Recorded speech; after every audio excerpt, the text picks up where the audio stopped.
Good evening, everyone, and can I say that I've spent most of my life in front of audiences of students talking about matters of history which are to me of supreme importance. But no address I've ever given to anybody matters more than speaking to an audience of my fellow Scots about the decision that we have to make in September. I'd like to start by thinking a little bit about the kind of consequences and outcomes that are not on offer in September. And I'll start with a personal story. I want to go back to 1967, not because of the Hamilton by-election, nothing to do with politics. It happened to be the first time that I went to the United States of America. And I went as a resource person to a conference on reform and change in higher education. And I went with considerable pride in the system that existed in the United Kingdom. A national system, publicly funded and yet independent, of higher education that was freely available to everybody who had the capacity to benefit from it, and indeed even was provided with grants. I also went very proud of one other aspect of the United Kingdom, our welfare state, and particularly its National Health Service. And though the generosity of my hosts took me to many different universities in Illinois, Chicago, Harvard, MIT, and New York, I came back, impressed though I was with those institutions, with my pride in the United Kingdom and its system of higher education and public funding for health, even more deeply entrenched. Those values I have not lost. I'm afraid the United Kingdom has lost them. I am not leaving it, it has been leaving me. The other matter that I want to, so a no vote in September will not bring those values back. Secondly, a no vote in September is not going to provide us with any expansion of the powers of the Holyrood Parliament. Let's be quite clear about it. The parties who currently in the last few months have been making noises about various possible guarded pledges and promises of changes in favour of Holyrood are precisely the parties whose managed disagreements made sure that there was no Devo anything on the ballot paper in September. For if there had been, and that option had won, as it looked very likely to do according to the polls, those very parties would have been obliged to enact the legislation which they had not done when they had been in power and had every opportunity so to do. So let us be clear, a no vote is not going to bring any enhancement of the powers of Holyrood. What does matter, I think, supremely is a yes vote in September. And I want to give you 4 reasons for my voting yes, and I hope for you as well. The first of those is what I will call the real democratic deficit. Now, I don't mean by this just the fact, and it is a fact, that very often Scotland votes for a party of government which then is not installed in Westminster. We have just now one Conservative MP in Scotland, and yet we have a Conservative-dominated government in Westminster. But there was a time when such a conclusion could be argued to have been reasonable. Speaking as a historian, in the late 40s and the 50s, and indeed well into the 60s, we were still in the period of what historians regard as the post-war consensus. That sort of common ground which, to differing degrees with different parties, was the agreed territory of the British state and British politics won by the Second World War. A mixed economy with a very substantial public sector that owned utilities and provided services, and a healthy private sector as well. And running through the whole thing and underpinning it, a welfare state in which the principle of universal benefits was widely accepted and nowhere more clearly exemplified than in the National Health Service. But that uniform polity across the United Kingdom has gone. We no longer have a situation in which it's reasonable to regard a vote in Scotland as the same as a vote in Yorkshire or a vote in the southwest of England, where I spent most of my professional career. We now have 2 very different polities, and they're not merely different, but they're diverging in completely opposite directions. And let me take the National Health Service as an example. From the beginning, there was an English National Health Service and a Scottish National Health Service. They have always been separate. However, they had the same uniting philosophy. But what do we have now? We have a situation in England in which there is no National Health Service in the original sense of the term. The obligation on the Secretary of State to provide for a uniform service across the country has been removed from the statute book. And instead, the new legislation for the English Health Service has enshrined in it the principle of commercial competition. What has happened in Scotland? Since 1999, we've had the remarkable chance to look at what an independent Scotland might look like. We've watched Holyrood over those 15 years having a Labour administration, a Labour and Lib Dem administration, a minority Scottish National administration, and now a majority Scottish National government. And throughout those 15 years, despite their differences, Holyrood has trended in one particular direction. It has been broadly social democratic, it has been broadly progressive, and in the case of the National Health Service, they reversed the marketisation process that Tony Blair had introduced, and from then they have gone on to re-establish the Scottish National Health Service on the original principles on which the NHS was set up, an integrated national service with a responsibility to provide it across the nation as a whole. We no longer have a single polity in the United Kingdom. We have two very different ones. And it is a matter of health for a democracy that we cannot go on with Scotland massively outnumbered by English MPs who belong to a different polity with different objectives.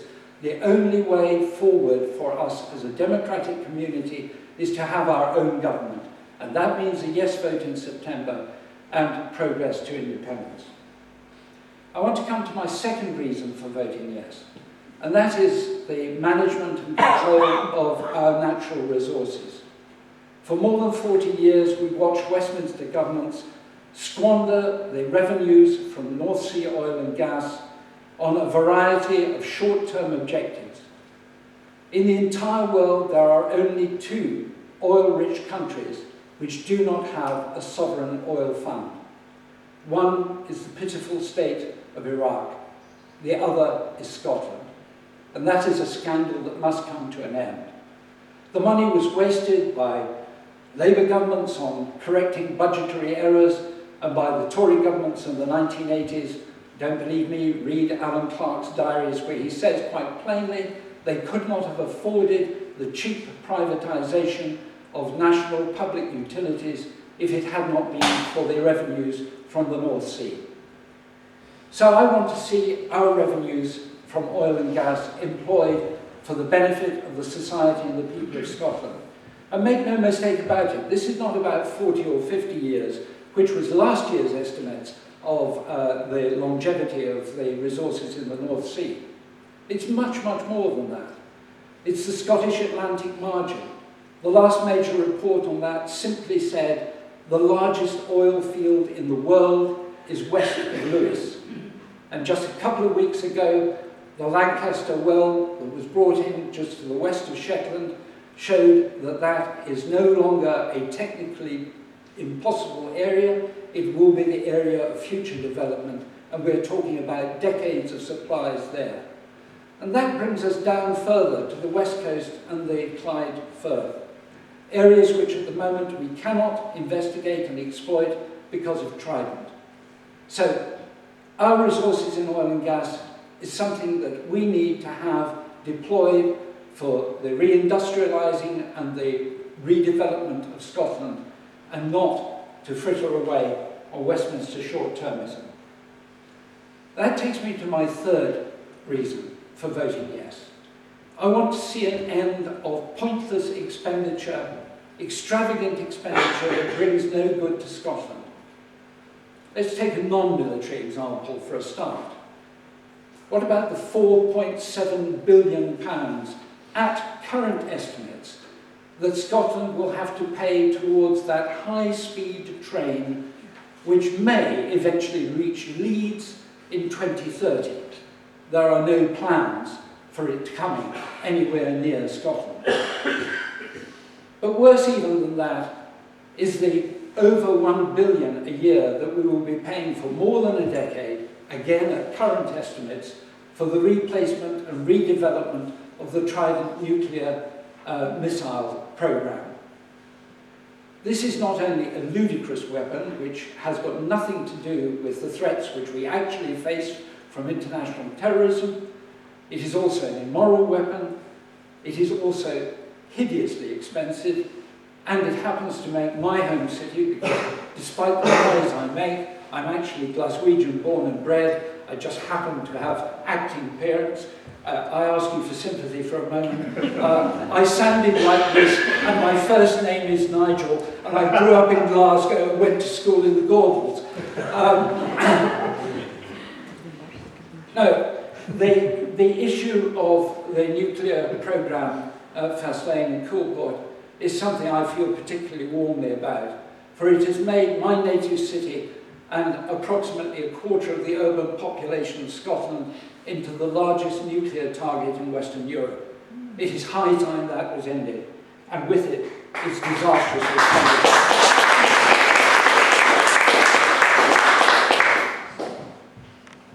And my fourth reason, I'm not a narrow nationalist. I have no time for narrow nationalism.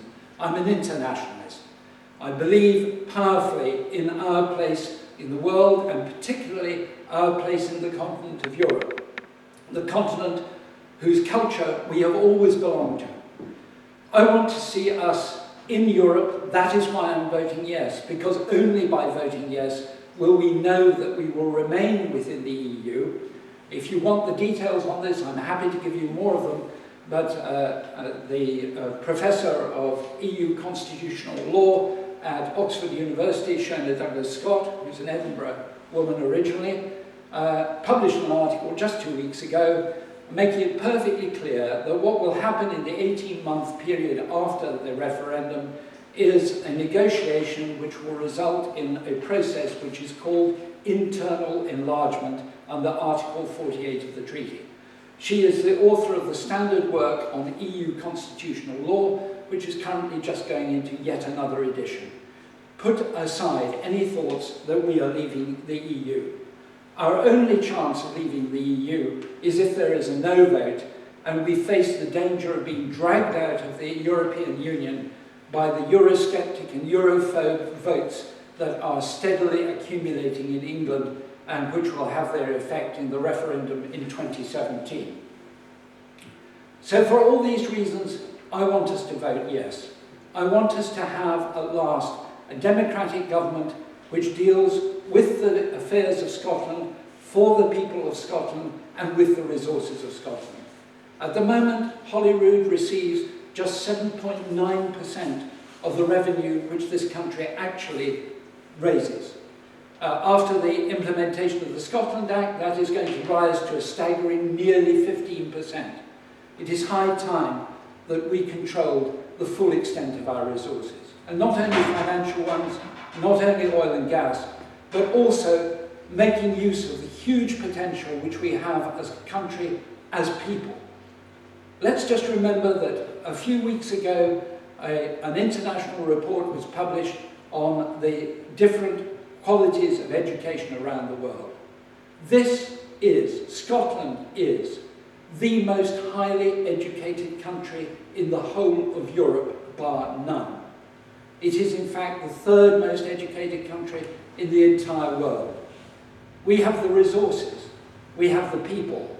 What we need is the will and the commitment and a yes vote in September. Thank you very much.